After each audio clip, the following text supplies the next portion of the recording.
Bienvenidos a nuestro curso virtual de Historia del Perú para el segundo grado de secundaria. Les saluda el profesor Andy Ortiz Tomasto. Recuerda que la consigna de esta semana es: soy generoso cuando trato con afecto a los demás. El día de hoy vamos a seguir trabajando la sociedad durante el virreinato peruano. Comencemos observando esta imagen, que es un plato típico del Perú conocido como la chanfainita, cuyos ingredientes principales son la papa y el bofe. Recuerda que el bofe es el pulmón de la vaca. Y por acá tenemos los anticuchos, cuya carne está elaborada pues en base al corazón de la vaca. Antiguamente no se hubiera pensado que estos recursos, que son conocidos como las vísceras del animal, pudieran ser usados como alimento para las personas. En la época virreinal, la clase alta, españoles y descendientes de españoles, consumía solamente la carne blanca y el resto era desechado. Entonces, los esclavos, los afrodescendientes, recolectaban estos recursos que eran desechados y los preparaban, los sazonaban, los condimentaban, y hoy en día es uno de sus grandes aportes a la historia del Perú. Recordemos entonces cómo era la sociedad virreinal. Tú sabes que el virrey Francisco de Toledo, conocido como el organizador del virreinato, debido a diferentes factores como el cobro del tributo, el control de la población indígena y la evangelización y catequización de estos indios, divide a la sociedad del virreinato en dos: una república de españoles y una república de indios. A su vez, dentro de los indios encontrábamos indios de la nobleza e indios del común, y ya también hemos debatido sobre el término indios, cuyo uso es inadecuado, sino que el término correcto sería indígenas. El día de hoy enfatizamos en lo que es la República de Españoles. Esta República de Españoles estaba conformada por españoles peninsulares. ¿Qué quiere decir eso? Que son españoles que han nacido en la península ibérica, específicamente en España, pero que se han embarcado a nuevas tierras y ahora viven en el Perú. A ellos también se les llama chapetones. Esta sociedad tenía tres características importantes. La primera de ellas era una sociedad racista, donde el color de la piel significaba mucho, era muy importante para estas personas. Claro, es que los españoles tenían pues una tez blanca, ¿no? Un color de piel bastante claro en comparación con los indígenas y con los esclavos afrodescendientes.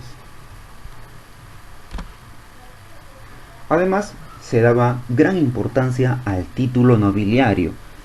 Eso significa que aquella persona que ejercía un cargo público, un cargo político, o tenía un título como conde, marqués, duque, era más importante que aquel que no lo tenía.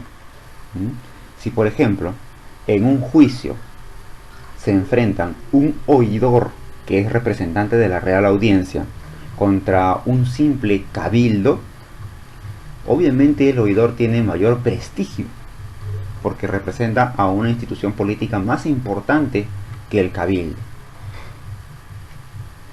Estos títulos nobiliarios muchas veces se van a negociar, pueden ser comprados. Es por eso que acá entra a tallar ese factor, el dinero. Muchas veces había españoles, obviamente de ascendencia europea, de tez blanca, con dinero, pero que aún no tenían un título nobiliario. Entonces, con su dinero era posible acceder a un título nobiliario. Compraban el cargo de conde, de duque, etc. O al revés, eran de tez blanca, tenían un título nobiliario, pero por malas administraciones se habían quedado sin dinero. Entonces lo que hacían, por ejemplo, era buscar una esposa que sea adinerada. O en el peor de los casos, ese español que ha llegado solamente es blanco, no tiene ni dinero ni título nobiliario, entonces buscaba enlazar un matrimonio con una indígena de la nobleza. De esa manera ya tenía cierto título nobiliario y probablemente dinero, porque los indios de la nobleza, recuerda que se dedicaban al comercio y tenían dinero. Por otro lado tenemos a los criollos. Se conoce como criollos a los hijos de españoles pero que han nacido en América. Y solamente por el hecho de haber nacido en América son menospreciados y son considerados como una clase social más baja respecto a los españoles peninsulares o a los chapetones. Esta condición de marginación que viven los criollos va a ser fundamental, porque luego de 300 años en los cuales se ha vivido todo el virreinato, estos criollos han guardado cierto resentimiento, cierto revanchismo, que si bien es conocido, han acumulado fortuna también, porque son personas de negocios, al no ser considerados como iguales que los peninsulares, van a buscar cambiar esa situación. Y los criollos son importantes para la historia del Perú porque apoyan la campaña de Simón Bolívar y José de San Martín en las guerras de independencia contra España. Entonces, los criollos, al haber apoyado, con la expulsión de los españoles, ellos son los que se quedan en el poder.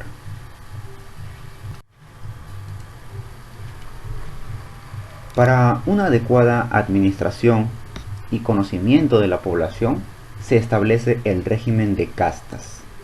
Las castas son una forma de organización social basada en los cruces raciales. Por ejemplo, ¿cuáles son los más conocidos? Nosotros ya sabemos que existen españoles peninsulares, españoles criollos, indígenas y los conocidos como negros en esta época, que son los esclavos.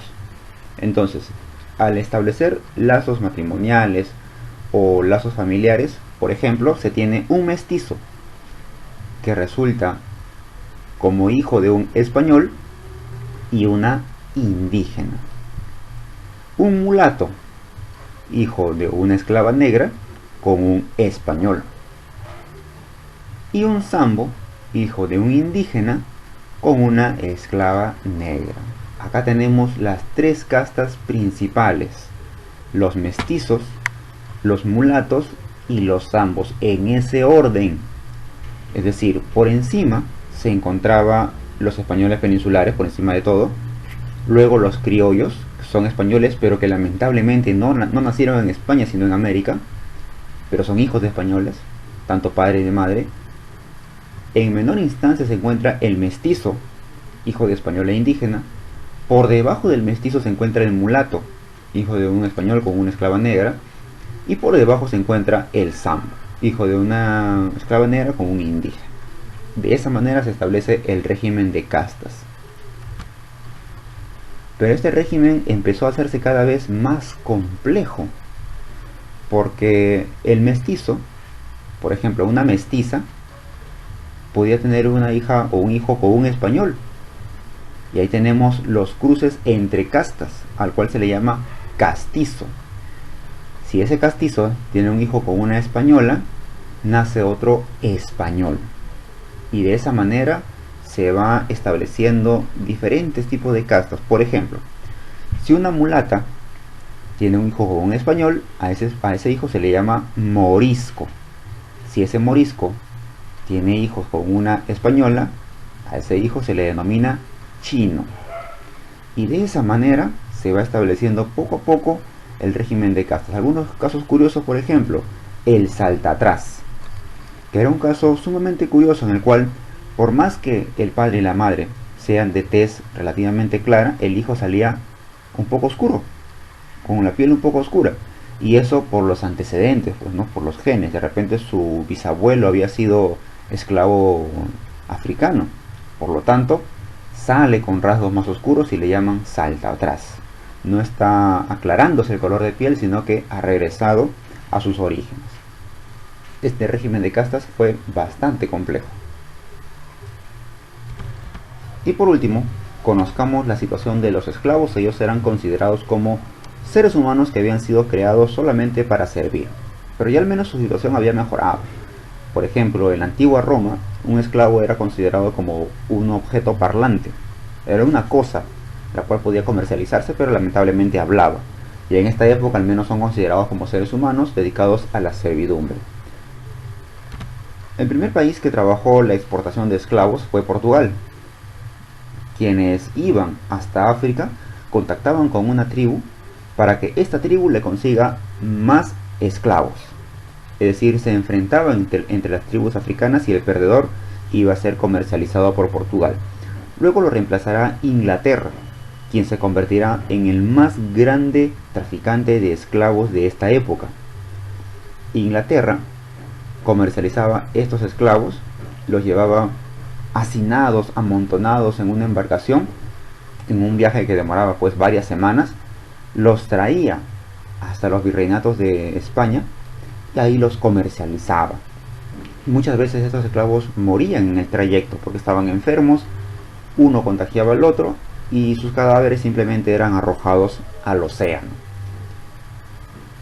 Estos esclavos eran subastados, eran vendidos a los españoles y a aquellas personas que podían comprar un esclavo en la época virreinal.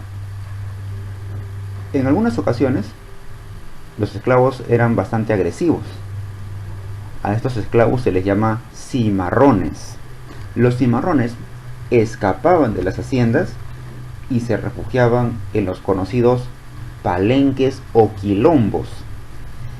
Estos palenques eran una zona de refugio, una zona liberada de la presencia española, donde los españoles, para empezar, no conocían dónde se ubicaba este palenque, y una vez que sabían dónde estaba, era muy difícil acceder. Solamente los cimarrones y los esclavos que han escapado conocían las entradas, las salidas, los lugares estratégicos por donde defenderse ante una probable invasión española.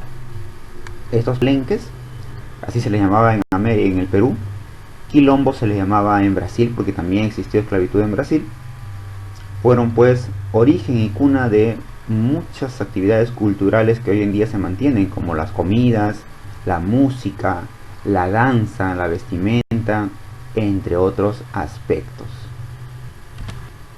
Vamos con nuestra autoevaluación. La primera pregunta es: ¿a quiénes se conoce como chapetones durante el virreinato? Españoles nacidos en la península, españoles nacidos en América o hijos de españoles con una indígena. Los chapetones son básicamente los españoles nacidos en la península. Los nacidos en América se les llama criollos, que se encuentran en una situación inferior, y los hijos de españoles con una indígena se les llama mestizo. La pregunta número 2 nos dice: ¿qué monarquía fue la principal traficante de esclavos africanos? ¿Portugal, Francia o Inglaterra? La monarquía más grande que traficó esclavos desde África fue Inglaterra. No te olvides que tienes una tarea pendiente, desarróllalo, practica y estudia mucho y nos encontramos la próxima clase. Hasta luego.